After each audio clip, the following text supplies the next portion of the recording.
So I wanted to share my process for drying and I guess harvesting and using sumac, staghorn sumac.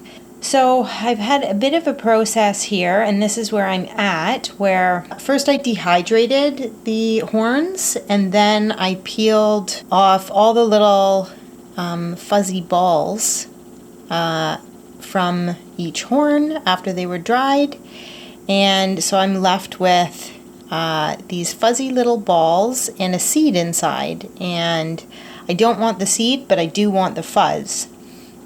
So I've got a little bit of a system going here where I've taken a few handfuls of the fuzz balls and put them in a little mini food processor and whiz them around a good bit, and that is sort of separated the seeds from the fuzz.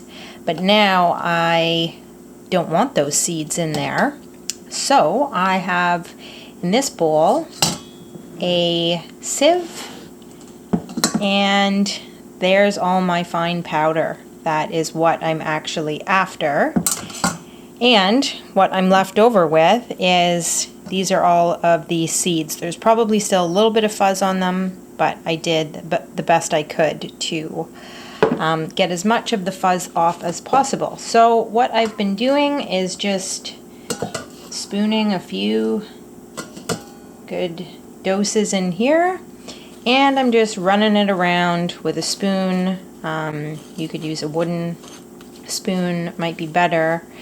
But I'm finding just swirling them around a bit and pushing them a little bit with the back of my spoon and then giving that a tap. And I don't know if you can see, let me try again, the spice or the fuzz that's coming off.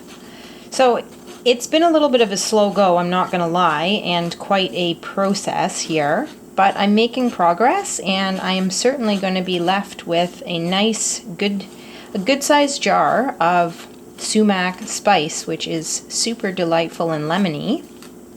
And I did just want to show one more thing that I'm kind of figured out in the process here, is that in here, this is a nifty little carafe or thermos pot.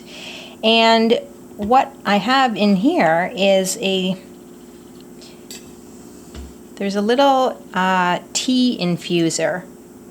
So what I actually did was, rather than throwing all this away, that's still probably got a lot of flavor on it. So I thought, you know what, I'm gonna tuck all those into a mason jar and keep them for when I want to make cold sumac tea, which is super delightful. So definitely don't use hot water, use cold water. So I've just filled that with cold water and put a few spoonfuls of those seeds in the little mesh part here, and I'm just gonna let that sit either for a few hours or I'm overflowing, or overnight, and that is gonna be some delicious lemony sumac tea. So I'm going to carry on here because I still have another good bit to get through.